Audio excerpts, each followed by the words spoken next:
Boldly going where no science show has gone before. The Naked Scientists. Coming up this week, new flu. Scientists in Hong Kong have found signs that swine flu is mutating and it could spawn a fresh pandemic. We'll find out how. Also, evidence for why females might suffer more from the effects of stress than males. It's down to how the brain handles certain chemically important neurotransmitters differently between the two sexes. And bomb-proof curtains. Scientists have found a way to make a weavable material that gets fatter when you stretch it, and that can be used to soak up explosions. Could come in handy in my house. Hello, I'm Chris Smith. Welcome to this week's Naked Scientists.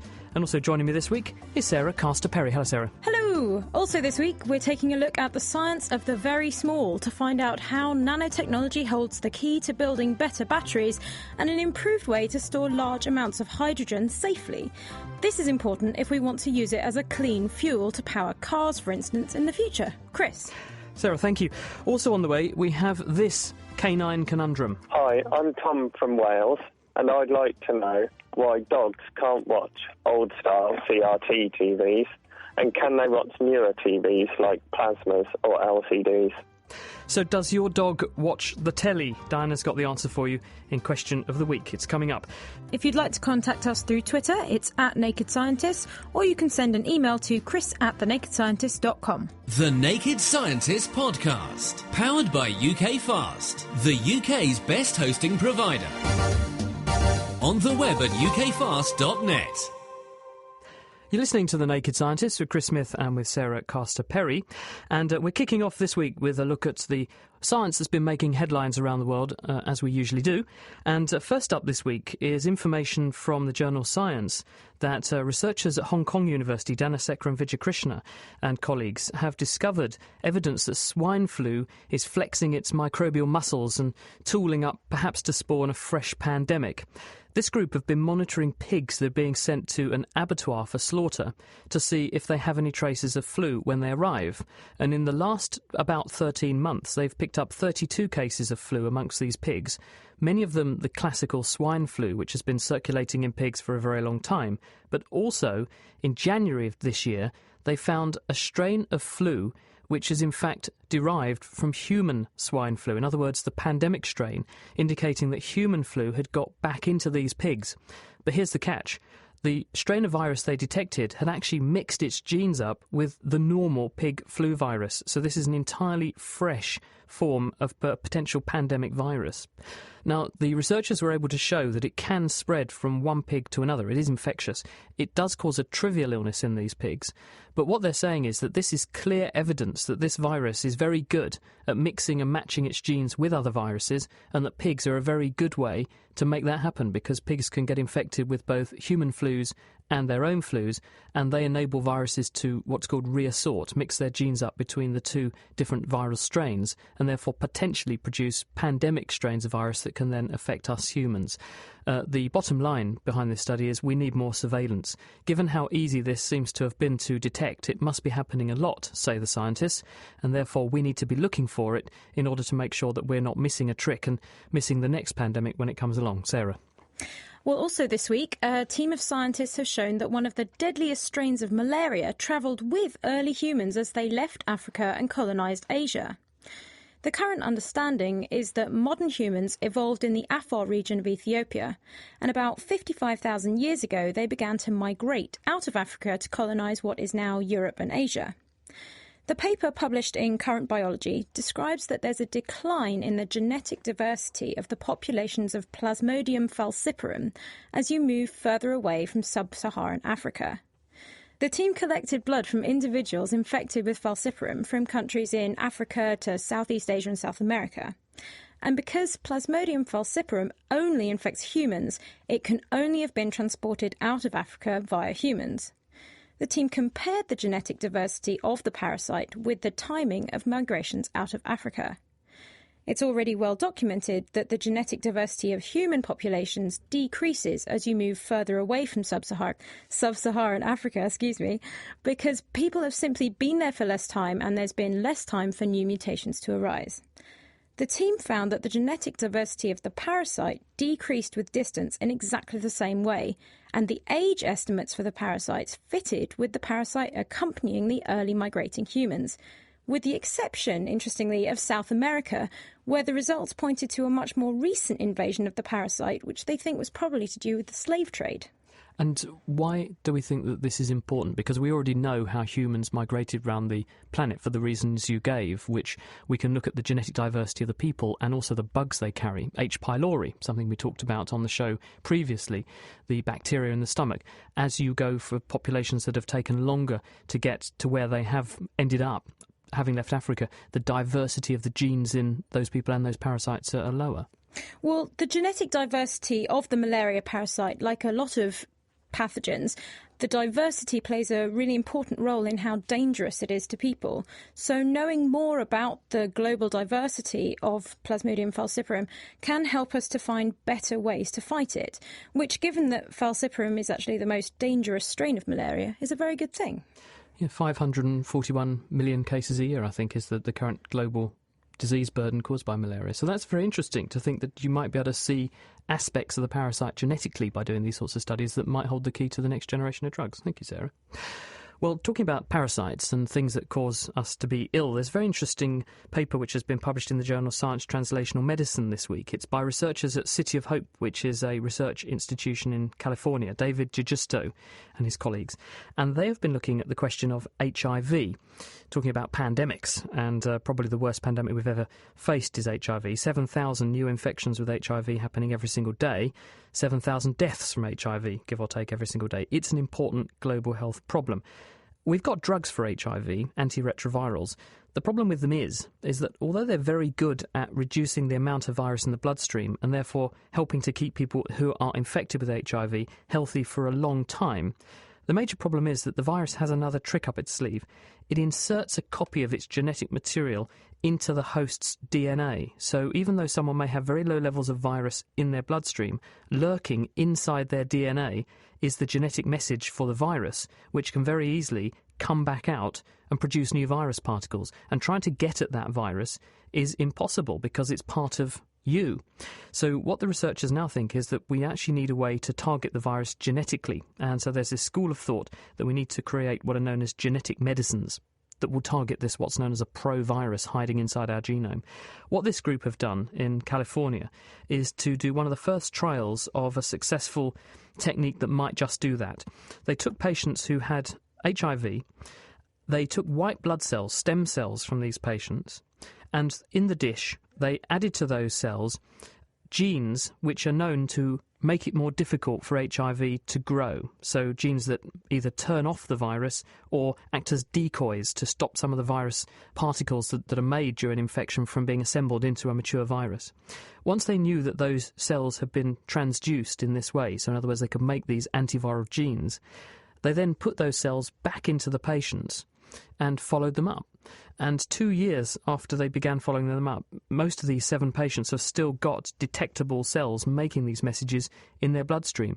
And this shows you can safely transduce blood cells and put them into an antiviral state so they are better able to defend themselves from getting infected with HIV via this sort of technique. This is only an initial step, therefore it's very preliminary, but it does mean that we now know where to start, and the next step will be to do a much bigger trial, putting many more cells into people like this, and then following them up to see if the modified cells really do translate into a biological effect. In other words, the person is defending themselves better against HIV rather than it progressively damaging their immune system, which is what eventually causes AIDS. Sarah. Wow. Another interesting story this week has come from researchers in Philadelphia who found that there's a difference at the molecular level between how male and female brains deal with a particular stress hormone, which could explain why women are more prone to stress or anxiety-related illnesses like post-traumatic stress disorder and depression. The study, published in the journal Molecular Psychiatry by Deborah Bangasser and her colleagues, compared the brains of male and female rats in stressed and unstressed situations. They measured the activity in the brain cells using electrodes and also took samples of the brain tissue to look for specific proteins. The stress hormone they were looking at is called corticotropic releasing factor, or CRF, and it's produced in a region of the brain called the hypothalamus. It plays a key role in stress, along with hormones from an area in the brainstem called the locus coeruleus. Activation of the locus coeruleus and the hypothalamus by a stressful stimulus or situation leads to the production of other hormones like adrenaline that can lead to many of the symptoms of stress disorders like sleeplessness and inability to concentrate. The team found that the female rats were much more sensitive to the CRF than the male rats, meaning that they would be more likely to react to a stressful situation than a male rat would be. But they were also less able to deal with high levels of CRF. The males could lock it away in little sacs in the brain cells called vesicles, and this allowed them to adapt to the higher levels of CRF, but the females couldn't adapt and would continuously show the stress response. So what does this mean in a wider context? Well, this is only a study in rats. It may not translate directly to humans, but it does offer us a pretty good model. What's interesting is that because we now know that the CRF receptors in males and females' brains differ, and we know how they respond to the CRF, which means this could open up new avenues of research for drugs to treat things like depression and post-traumatic stress disorder. It also means that we may need to start looking at treating males and females with these disorders in a different way. Does this mirror what we see in humans? Are women generally perceived to be more vulnerable to prolonged stress than men are? It does seem that a higher proportion of the people who seek treatment for depression are women, so it does look like it does correlate with what we see in humans. Thank you very much, Sarah. Well, also in the news this week, a new type of material, one that gets thicker rather than thinner when you stretch it, this is called an auxetic material, is being developed by EPSRC-funded researchers, and they're trying to provide better protection from the effects of bomb explosions. Jane Reck spoke to the inventors, who are based at Exeter University. In this research laboratory, cutting-edge science and technology is getting a helping hand from an old-fashioned machine, a traditional craft loom. But instead of weaving cotton for clothing, it's making a completely new type of fabric. It's a material that will give much better protection from the effects of bomb explosions and severe weather events such as typhoons and hurricanes. The project uses auxetic materials and is led by Professor Ken Evans at the University of Exeter. An auxetic material is unusual in that it's a material which, when you pull it, does something that you would not normally expect. If you imagine pulling a rubber band, two things obviously happen when you pull it. It gets longer, and at the same time it gets thinner. And this is a very easy thing to see with a piece of rubber. But that's in fact the case with any material. If you could pull a piece of steel, you would find it was getting thinner as it was getting longer. Auxetic materials do exactly the opposite. When you pull them, they get longer, but at the same time they get fatter. This particular project is about blast mitigation. It's about using auxetic materials to make a textile which we can then produce a curtain material from, which will act to mitigate blasts in an explosion situation. And auxetic materials, we believe, have particular characteristics will mean that they absorb energy much more effectively than the current conventional materials. The hands-on work of identifying which materials need to be used, the manufacturing and testing of the yarns, and analysing the results of those tests is carried out by Dr. Mike Sloan. The really useful thing about this research is that we're taking conventional fibres. So these are fibres, materials you can buy off the shelf. So you're talking about stretching materials, elastomeric materials like polyurethane, and then you're combining them with a higher performance fibre like a Dyneema. People probably heard of that. Also ultra-high stiffness carbon fibres. And it's the method in which we combine them that gives the auxetic effect. So it's conventional materials in a helical arrangement that gives the auxetic effect. And there's a number of parameters we can change. We're looking at the stiffness ratio between the two fibres and also the angle at which the second fibre is wrapped around the middle fibre. We've designed and built a purposely designed spinner here at Exeter, and we can load our core fibre onto a single spool feed spool. That's taken up at the end on a take-up spool. And we just program in the relative speeds of the actual spools, and I will manufacture a yarn, very accurately controlling what we call the wrap angle, so how tightly the wrap fibre is wrapped around the core fibre. Then that yarn will then go back to the mechanical testing machine, and I'll add on some extra hardware that we've got, and we'll characterise its mechanical performance, but also its shape change. How auxetic is it? When it gets this much longer, how much wider does it get? Then those most promising yarns will go forward onto our loom. The loom that we actually use is designed and sold as a craft loom. There's nothing special that we've done to the bit of equipment. There's no modifications that we've made. The only thing we do is insert our auxetic yarns to make an auxetic textile. And by using the computer-controlled software on the loom, we can actually change the weave pattern as well. So we can go from a straightforward, what we call a checkerboard weave, right up to complicated twill weaves. So that's another parameter that we can change using the loom as well. A crucial part of the design process involves the computer modelling work, carried out by Julian Wright, a research fellow at the university. If we want to make enough yarn to make a curtain-sized piece of fabric, for example, that will be several hours' worth of time. So that's a very expensive mistake if we don't get the yarn right at the design stage. That's a key facet of the computer modelling, is to be able to get the yarn right without actually having to spend hours making it and then seeing if it was right. We want to know it's going to be right when we've made it. The computer modelling at this stage is concentrated on the yarns, so we're not yet modelling the textiles, and we're certainly not yet modelling the explosions. We're specifically interested in how will the yarn behave when we stretch it, how fat do we need to make it, how stiff do we need to make one or more of the components, what angle do we have to wrap the helical component at, how far can we pull it. One of the major parts of the modelling activity at the moment is to be able to predict the behaviour of the yarn from a knowledge of the two components. We know what polyurethane's like, we know what polyamide is like, for example. What we would like to know is if we wrap those two together, how will they behave? The major achievement so far of the research, certainly in the context of the computer model, is that we now have very detailed knowledge. We understand very well how to design a helical auxetic yarn. The tests that the team have used to put the material through its paces show that the shock wave from a bomb blast travels more than 1,500 miles per hour. Ken and Mike explain what the tests have shown. The very first thing you see is the light that comes from the blast, and then a pressure wave arrives from the explosion, and that moves the curtain inwards, as you might expect it to do. And then following on from that, you then get destructive damage. So if you have a glass window, the glass shatters and breaks.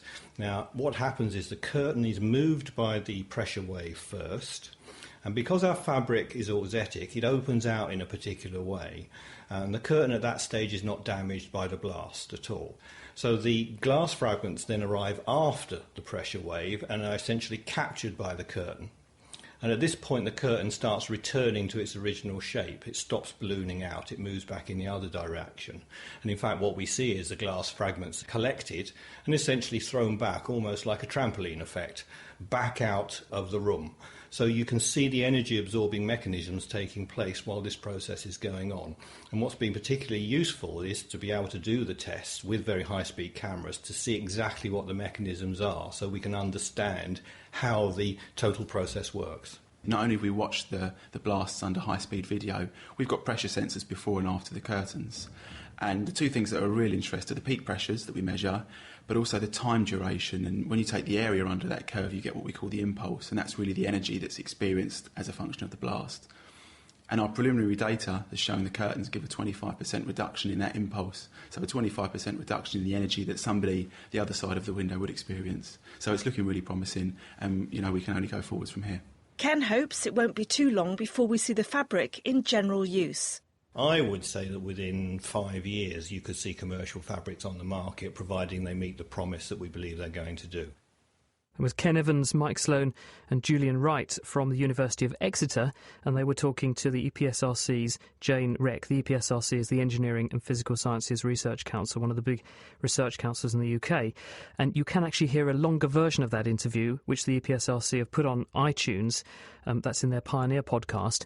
Or if you go to nakedscientists.com/news, we've got a YouTube clip with some nice pictures of some of that technology being discussed on our site, alongside details of all of the other news stories that we've discussed so far this week.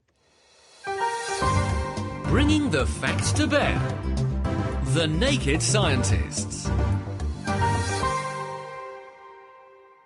You're listening to The Naked Scientists with Chris Smith and with Sarah Costa-Perry.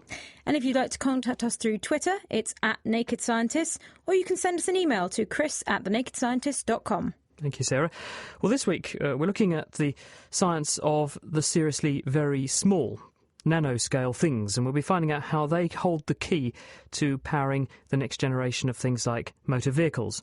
Still to come, we'll hear how nanoengineering itself can also be used to build better batteries in the future.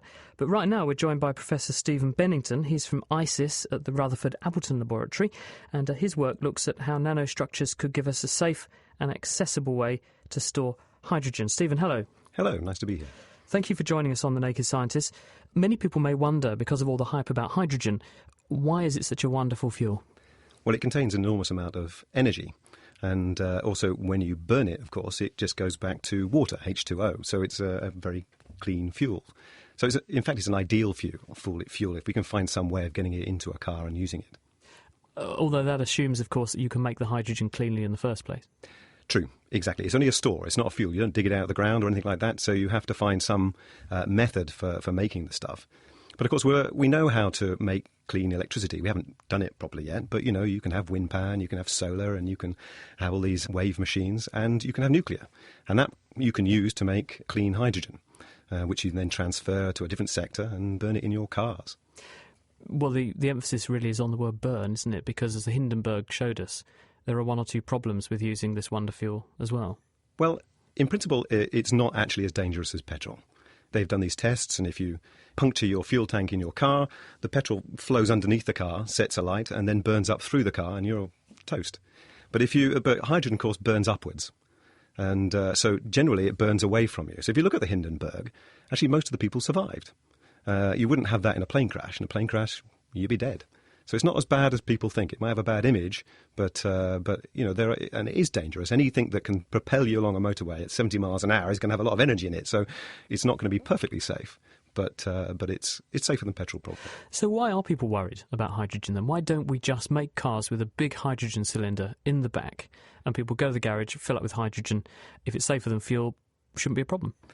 It's not the fact that it's the fuel itself, but that if you want to get enough hydrogen to fuel to your car, you need to pressurise it. And typically the sort of tests that Toyota and other people have done so they can drive their cars 700 kilometres require tanks which have 700 bars of hydrogen, 700 atmospheres. I mean, that's a huge pressure. Yeah, and you can imagine a big tank, I presume. It's a fairly big tank, but that's not really the problem. It's 700 bars, and you can have 700 bars of air in the back of your car, and that's not going to be safe. You're going to have insurance problems, you're going to have licensing problems. It's not going to be a thing that a consumer is easily going to want to buy. So there's a transportation and a safety issue. So what are the solutions? Well, what we're looking at, a huge number of people around the world are looking at, are ways to store it within a solid material. And if you can store in a solid material at ambient pressures and temperatures, you just heat it up slightly, hopefully at lowish temperatures, then the hydrogen is released and you can use it. And you can store concentrations in many materials that are more than in these high-pressure tanks, but they're not ideal for many reasons. Oh, I get it. So you can make a material that enables you to store more hydrogen than you would get in a tank at those tremendous pressures, but at lower pressure. Yes. And therefore it's much safer. Absolutely. How on earth does that work? Well, it sits in the interstices of the atoms. So, there are various different methods. All right. So, one method is you take a very high surface area material, and carbon nanotubes were mooted a few years ago, and the hydrogen then sticks on the outside of that. And the other method is one where you take one where the material soaks it up like a sponge, and it sits in between the atoms of the material. So, one of those two. And your approach? Well, we do both. We're kind of hedging our bets. One of them's going to work. The problem is that the material the high surface area materials, you have to cool the material down, so it's cryogenic, which is not perfect. You'd rather not have that in your car. And the other ones, all the ones where it goes into the interstices of a normal material, they run at too high a temperature. And so we're looking at ways, nanotechnology is one of them, of bringing them down so that they operate at ambient pressures and ambient temperatures. So, for want of a better expression, you want to build some kind of molecular cage, which enables you to put the hydrogen into that cage, which will soak it up safely at low pressure and enable you to store large amounts. Is this deliverable? Can we do this? Well, yes, we think so. We've got prototypes of things that are kind of working. Nanotechnology is really the answer, and that's what we are concentrating on at the moment. So we're taking these materials that normally run at, say, 200 or 300 degrees centigrade, and we're making them very small, so making into a nanoscale material. And if you do that, I'm really sort of getting ahead of ourselves here, but one of the things is it reduces the temperature at which it operates. But there's also another problem with many of these materials. In fact, almost all these materials that run at these high temperatures, they take an extraordinarily long time for the hydrogen to come out. And you can't wait half an hour when you put your foot on the accelerator to get off. You've got to have it now. And if you make the material small, then, of course, you reduce all what they call the rate-limiting steps for the hydrogen to get out. So it's got a large surface area, so the hydrogen get to the surface, recombine and get away and diffuse away. When it's inside the material itself, it doesn't have very far to diffuse. But the key point here is that it transforms in a different way. The phase transformation from the hydride to the non-hydride phase is completely different. So in a normal bulk material, you have a big lump of it. The outer surface, like the onion around the outside, might go to the hydride phase, and then it would massively expand, and you'd have this big phase boundary between the hydride phase and the non-hydride phase. This is meaning where the atoms of hydrogen are stuck on is the hydride phase. That's right. So you've transformed the material from one form to another. It has a big volume change. And driving that phase boundary through your material is hugely energetic. It takes a lot of energy, and it really I get it. So by shrinking it, it's much easier because you're doing this on the small scale throughout, rather than trying to get big blobs. Kind of. I mean, the two things. One is that if you have a big lump of material, that skin around the outside can stop the hydrogen getting into the centre. But also, on a nanoscale material, it just switches like that, clicks from one phase to the other, and it doesn't have any phase boundary at all. It just switches. And that can be very, very quick. It can go in seconds. And so that's why it reduces the temperature at which it operates, and it can make the hydrogen come out really fast. And that's been proven. And just to finish off, can you tell us what is the material, the magic material that's doing this, and how are you building it? There are a large number of materials, but the technique we're using is called electrospinning. Actually, not too different to what you heard in the previous article. But if you extrude a small amount of a hydride material surrounded by, including polymer, out of a needle, and then put a large electric field on it, it pulls a very, very fine fibre, a nanostructured fibre. And it makes a kind of tissue-like material, and that material it works. I mean, you can use various different hydrides in the centre, and we're trying all sorts of different ones. And you get the reduction in the temperature, and you also get this high-speed hydrogen release. And just to finish, how long before we see this actually being commercially viable rather than something in a laboratory? Well, we're setting up a company now, and hopefully in 5 years' time we'll have a product. So that's the plan. Things can slip up, but that's what we're aiming for. So this is soon. I mean, that's fantastic news, isn't it, to think that you're actually going now commercially for this? That's right, but we're talking about prototypes in that time. So, in the same way that you can buy these prototype electric vehicles, battery vehicles, lithium-ion battery vehicles, in 5 years' time, hopefully these will be available on trial. Terrific. Thank you. Stephen Bennington from the STFC's ICIS Neutron Source. He's with us for the rest of the programme. So, if you'd like to get in touch through Twitter, it's @NakedScientist, or you can send us an email to chris@thenakedscientist.com. Now, we all know what happens to water when it freezes. It becomes ice. But it does some weird stuff as well, because the ice is less dense than the water and it floats. And there are still lots of unknowns about how this sort of transition from water to ice actually happens, especially on the nanoscale. So understanding this could help with a wide range of different industry applications, as well as our predictions of what will happen with climate change. So this week, Mira Senthilingam went along to the London Centre for Nanotechnology to meet Angelos Michaelides to find out how his team are looking at how water turns into ice. There's really many interesting things about water. It's an everyday substance that we're made of water. It's all around us. Our Earth is covered in water, but we still don't understand many of the properties of water at the molecular scale. And one of the processes we're trying to understand is just how water freezes, how individual water molecules come together to form little ice particles. Well, why does ice form in the first place? So why does water become ice? When we're below 0 degrees, ice is simply more stable than water. Most of the times when water freezes, it happens at the surface of some impurity particle. And so it's the actual presence of these little impurity particles, maybe minerals or clays or dust particles, that actually allow you to nucleate ice. The water will stick to the little particles, form a little ice particle, so this is a nucleation process. And then once you have a small ice particle, just like in crystal growth, it's very easy for more water molecules to stick to the little crystal and to grow and to expand. So we really want to know how exactly, looking really at the level of individual molecules, how this ice forms. More specifically, you look at this formation of ice on particular materials or solids, such as metals, rather than just how ice forms in the first place. Yes, so water really is one of the most incredible substances that we have. It occurs in our environment in all three phases, solid, liquid and gas. And in the solid phase there are 15 different phases of ice alone. And so you can imagine when you introduce some other material, like a surface, then you get all of this beautiful array of complex and interesting behaviour. How do you set about looking at this? One of the techniques that has really transformed our understanding of water at interfaces at the nanoscale is the scanning tunneling microscope. And this is an incredible technique that allows you to see individual molecules and atoms at surfaces. And then we will take this experimental insight that comes and we will try and build models to really understand at the molecular scale how these structures form, what structures form and why. And so what have you managed to find out so far then? Well, one recent example that was interesting because it went sort of against common belief was where we were looking at water on a copper surface and we noticed that water forms chains. And when we did our models to understand what is the structure of these chains, we noticed that the water is actually forming pentagonal arrangements. So it's actually forming chains built out of water pentagons.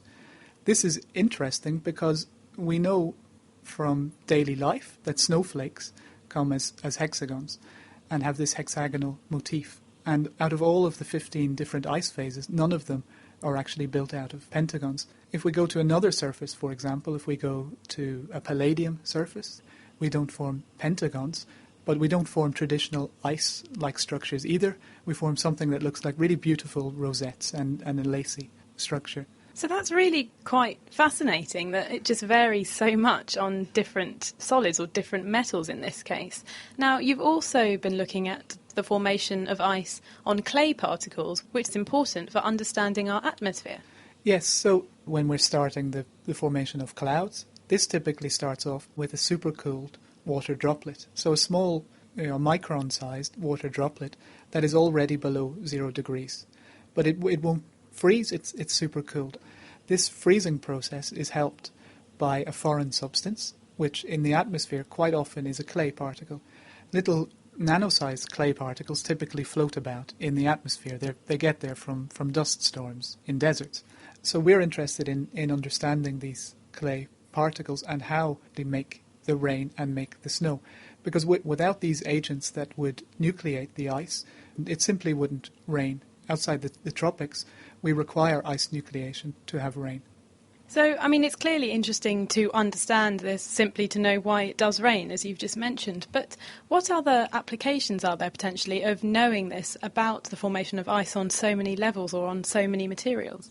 In the atmosphere, we want to know how ice forms, why ice forms.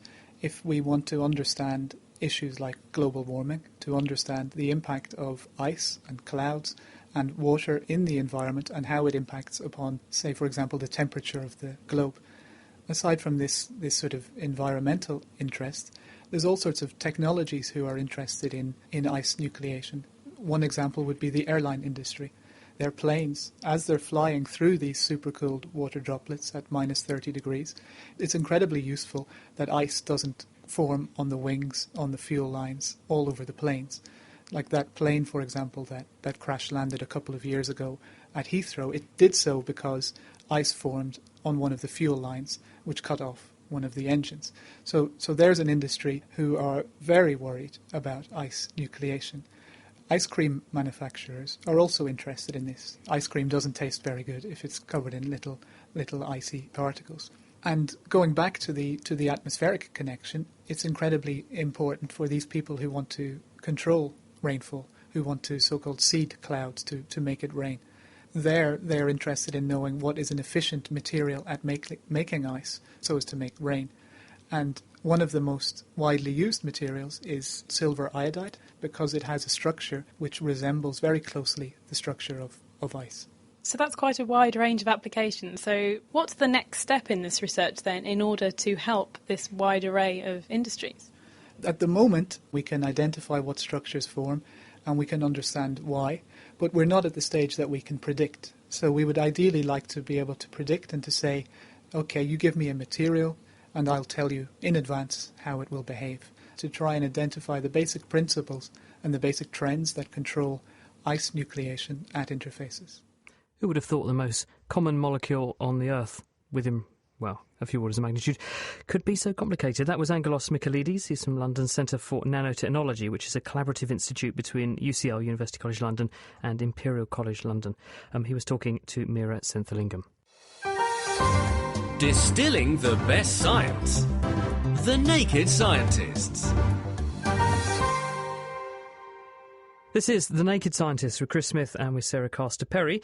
Still to come, we'll find out why soap bubbles are so colourful. That's in Kitchen Science, that's on the way. And in Question of the Week this week, we'll find out whether dogs really can watch TV. We've also heard from Ian Farr, who got in touch via our Facebook page. He says if certain elements and compounds have very different properties in the micro world compared to the macro world, why is England so crap at football? And by the way, where are my house keys? Sorry, Ian, can't help with that. We also heard from Crystal Falcon, who's listening in Second Life. Hello to everyone in Second Life, who says, how much pressure did steam locomotives work under? We think several bar, but we're just going to check that. Sarah. Now, lithium-ion batteries are an essential part of most of our everyday lives.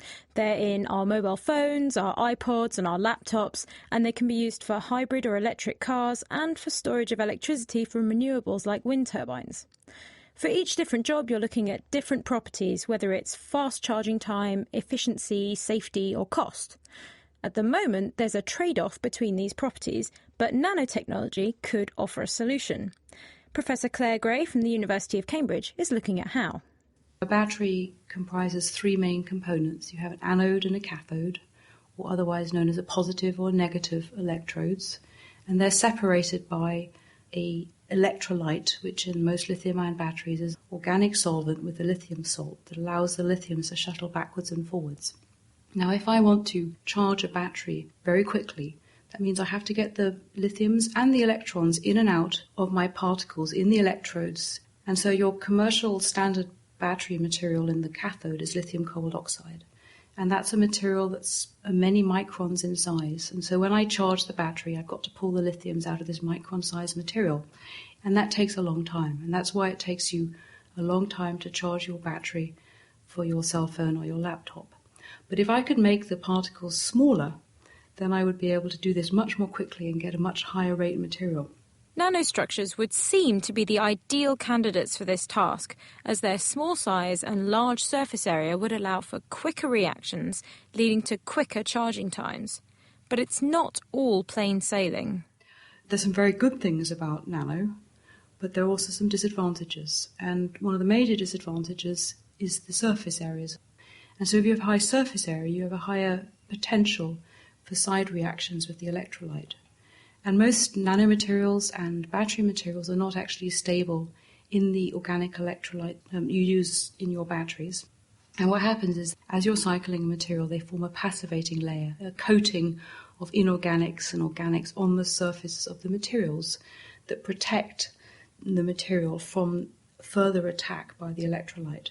But now if you imagine you nanosize, you have a massive surface area, and so that whole decomposition to form this passivating layer eats up lithium, and you have a finite amount of lithium in your cell, so the more you eat up, the less you have to use in your battery application. Another disadvantage with nanoparticles, because you can have so many side reactions, if you have too many side reactions, the system can heat up.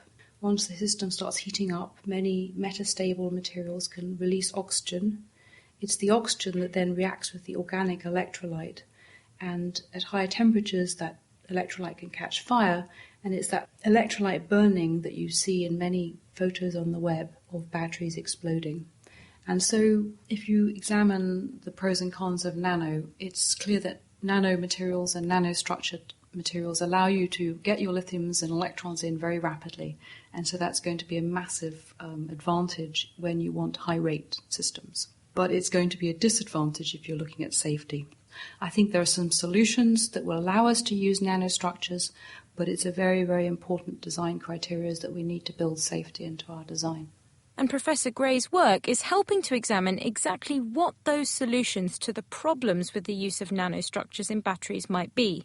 We're very interested in working out the fundamentals by which battery materials function.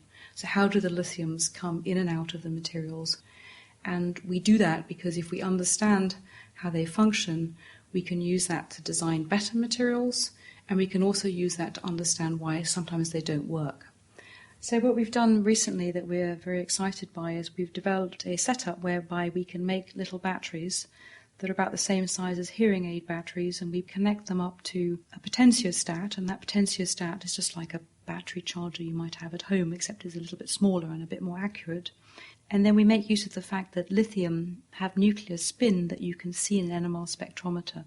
And so that allows us to see where the lithiums are going as we charge the batteries. The exciting thing for us is that we can see functioning in real time of all the different components. And we can work out what each component is doing and how each component is influenced by things like charging fast. So when you're wanting to charge your battery for transportation applications, or if you're using a hybrid electric vehicle and you put your foot on a brake, that requires an extremely rapid charge, and that puts tremendous demands on your batteries. And that often in itself encourages the formation of side products that then may have negative consequences on how the battery then functions. And the bottom line is we can see this in real time, and we can try and devise strategies to prevent that happening. So we're looking at function and structure and then trying to use that to then design newer systems or improve systems that both last longer and are more safe. And if you've ever seen a battery self-ignite, I'm sure you'll agree that safety is paramount. That was Claire Gray from the Department of Chemistry at Cambridge University. Laying the facts bare. I say. The Naked Scientists. This is The Naked Scientists with Chris Smith and Sarah Castor-Perry. If you want to get in touch on Twitter, it's at Naked Scientists, or send us an email, chris@thenakedscientist.com. And in response to our train conundrum, someone asked us what pressure did steam locomotives work at. We heard from David in Fincham. Thank you, David. Mainline trains, he says, 17 atmospheres, Flying Scotsman, 15 atmospheres, and older models around 10 atmospheres. So there you go, Sarah. Many of the most colourful things in nature have a nanostructure to thank for their brilliant bright colours. Butterfly wings, birds' feathers, opals, even CDs show structural colour. Ben and Dave decided to look into structural colour effect that lots of us create regularly in our own kitchen every time we wash up the dishes. It's time for kitchen science again, but this week Dave has turned up with a bucket full of warm water and a bottle of washing up liquid, so I think it's my turn to do some chores. Dave, what are we doing this week? This is a lovely little experiment you've probably done hundreds of times at home without even noticing it. All you need for this is basically some washing up water and a bottle. It seems that British milk bottles work really well. Basically a bottle with a slightly larger neck than normal seems to be ideal. So we have our washing up liquid and we have some hot water. So we'll make up some nice soapy water just as if we're going to do the washing up. And now that we've got some water nice and bubbly, what do we need to do with our milk bottle? Ridiculously simple. Just fill it up with water and then empty it again. So we'll submerge the milk bottle under the soapy water to make sure it fills up right to the top and then just pour it all out again. Now, Dave, what we have now seems to be a bottle that's full of bubbles. Yep, that was the aim of the exercise. The idea is to have a look at these bubbles, especially if you put them near somewhere quite bright. So you've put it by a window. It's not quite in direct sunlight, but immediately I can see a whole range of beautiful colours and patterns in those bubbles. There's the full range of the rainbow in there, definitely bright yellows, pinks, greens, blues, and they have a sort of marbled dancing pattern on them. What's going on there? Well, washing up liquid is quite an interesting molecule. It's got one end of it which really, really likes water and the other end which really, really hates it. So what it tends to form is great big sheets. So you have a sheet of water-loving heads facing in towards the water, and on the outside you have the water-hating tails. So the bubbles that we've got here have actually got some water trapped in between them, but they must be really very thin. They start off thicker, and then the water slowly drains out. And at the moment, they're probably a few wavelengths of light thick, so a few microns thick. So they're very thin bubbles, and most of them we can see through, but some have got these glorious colours in them. How do those colours appear? Well, because they're very close together and only a few wavelengths of light apart, you get two reflections, one from each side. Now, because light's a wave, these two reflections will interfere with one another. If the difference in distance between the two of them is a whole number of wavelengths, then they'll add together and produce brighter light.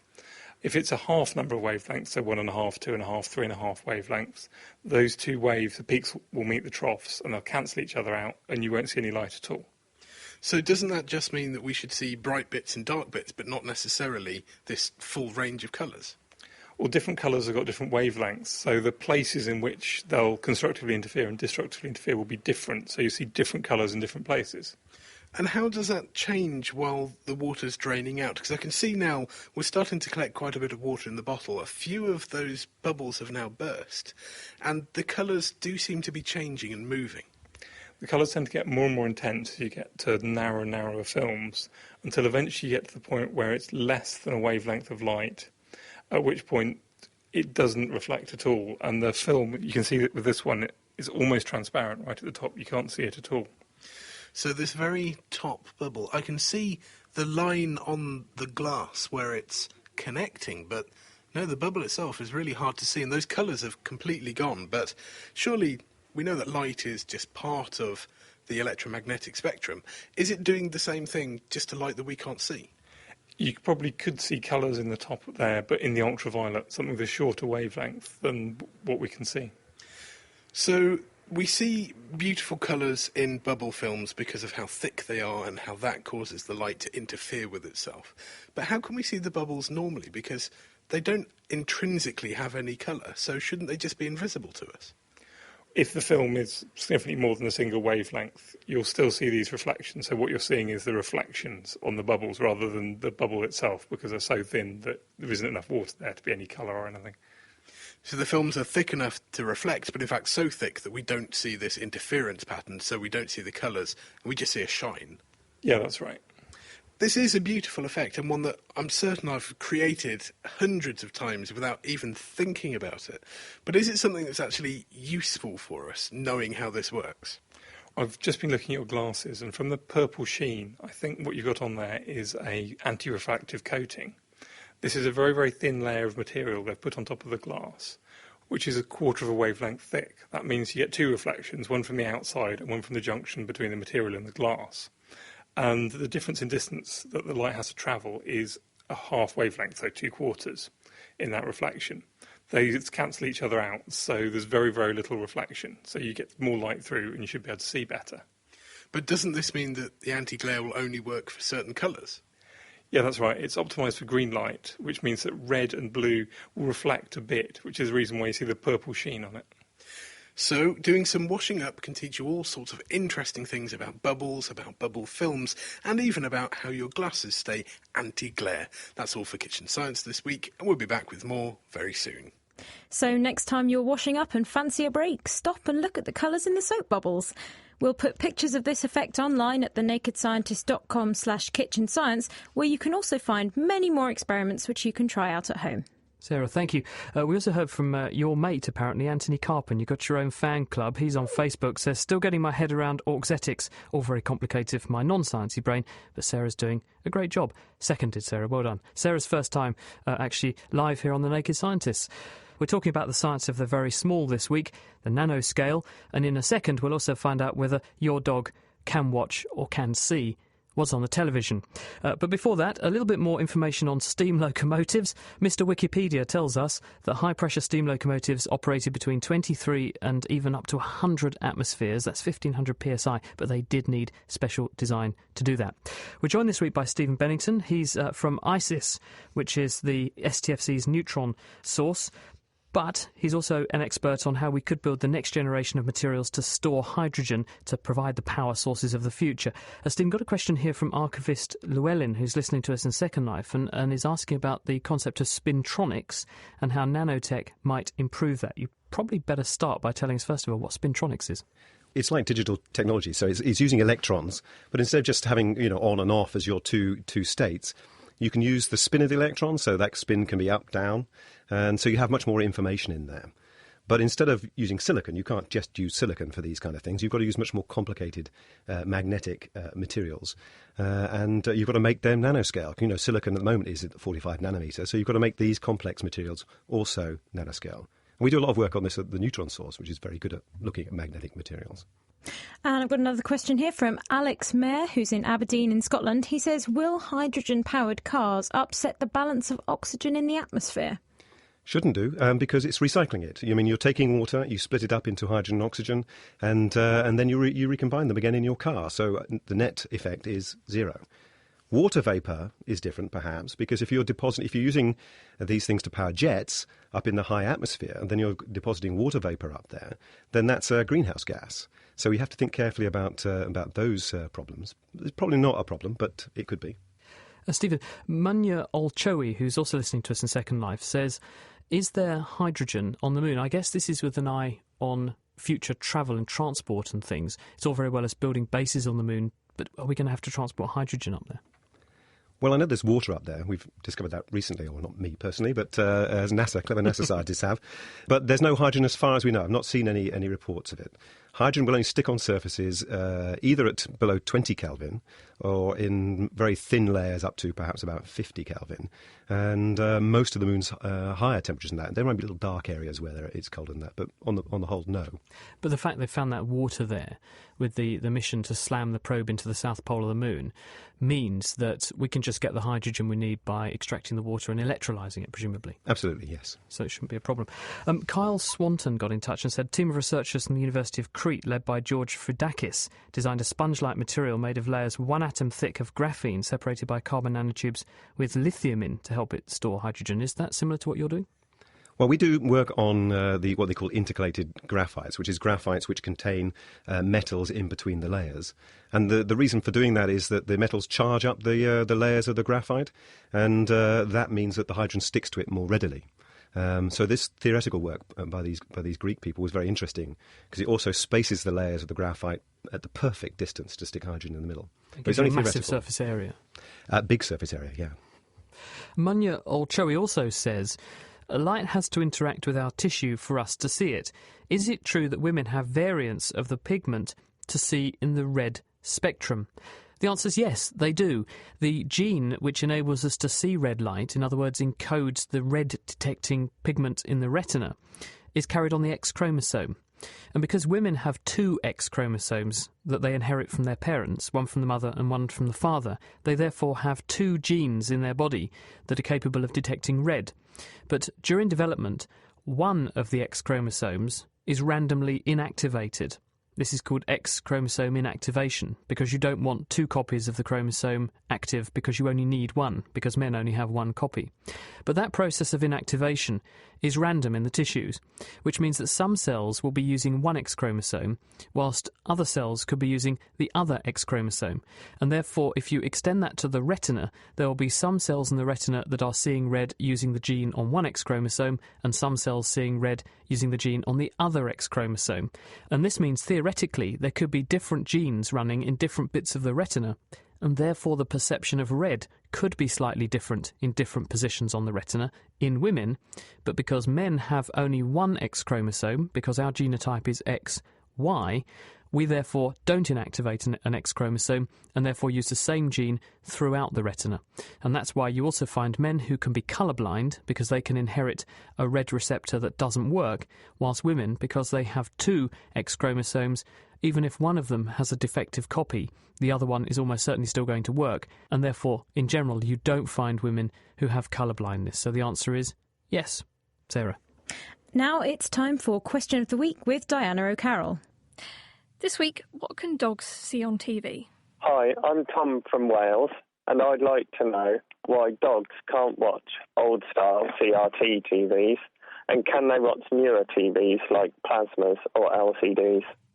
None of my dogs have ever watched an old-style TV, but they do get very confused when they hear barking coming from it.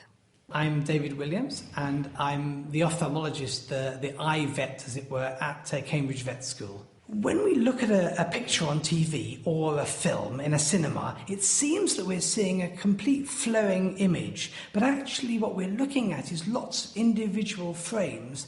They seem to flow together because our eyes don't notice the change from one image to the next. Old-fashioned TVs and films produced images at about 24 frames every second. And that's fine for people because we have what we call a flicker fusion frequency, how quick the image needs to change for us, of about 16 to 20 times a second. But when we looked at dogs, we looked at them behaviourally, it's shown that their flicker fusion frequency is a lot higher than ours, maybe 40 to 80 frames a second. That means that when a dog's looking at an old-fashioned TV or a movie, it would seem to be flickering a lot. If you look at modern plasma screens and digital TVs, they renew their images a lot faster, maybe up to 1,000 times a second. So theoretically, our pets should be able to see things a lot better on more modern TVs. But that's just a theory. Science needs the evidence, doesn't it? What's the evidence? If you type in dog watching TV onto YouTube online, you'll find nearly 4,000 results. And most of them will convince you that actually most dogs certainly react to animals easily on a TV screen, sometimes quite dramatically. But of course the trouble is we don't know what sort of TV is being used, do we? And how much there are other confounding variables, we'll say. Things like sound that the animal might be reacting to rather than just the pictures. So it's not much of a really good controlled experiment. But just watching the reaction of the dogs on those video clips on YouTube shows, to my mind, convincingly that dogs are reacting to what's seen on TV, even if we can't be quite sure what they're seeing. I know what I'd like to say. If you've got a dog or a cat that loves watching TV and that lives fairly near Cambridge, would you contact me, David Williams at Cambridge Vet School, so we can do a bit more research to look further into this in a bit more controlled way? It seems likely that dogs can watch new, high refresh rate televisions, and probable that old CRT TVs would simply have appeared too flickery for them to make out a moving image. And on the forum, JP said that their dog would certainly react to seeing and hearing another on a CRT screen. So much so that she'd try to run round the back of a TV to find the other dog. But from one sensory perception to all of them, and why are we wired the wrong way around? Hi, my name is Perm from Austin, Texas in the US. My question is, why is it that our left brain controls the right side of our body and the right brain controls the left side of the body? What is the advantage? Is this common to most animals as well? Thank you. I love your show. Please keep up the good work. Bye. Why is the left brain in control of the right side of the body? And why is no part of my brain wired up to any part of my body in any kind of useful way? Let us know the answer by emailing chris@thenakedscientists.com or by writing on the forum, and you can find that at thenakedscientists.com/forum. Diana O'Carroll with this week's Question of the Week. You can find more questions of the week on our website at nakedscientist.com/QOTW. Right, well, that's all we've got time for this week. A very big thank you to our guests, Claire Gray, Stephen Bennington and Angelos Michaelides, and also to our wonderful production team, Tom Simpkins, Diana O'Carroll, Dave Ansell, Ben Valsler and Mira Senthalingam. Join us next week for our Science Q&A special with a focus on the World Cup. We'll find out whether the thin air in Johannesburg is compromising players' kicks, and we'll also be doing our very own experiment to find out how much it costs to fly an England flag, or perhaps a flag of your own nation, on the outside of your car while you're driving along. What's this do to your fuel economy? If you have any questions in the meantime you'd like us to solve for you, then do send them in to chris@thenakedscientist.com. Have a very nice time in the meantime, and goodbye. The Naked Scientist podcast comes to you from Cambridge University and is supported by the Wellcome Trust, the EPSRC and UK FAST. For more information, look us up online at nakedscientist.com.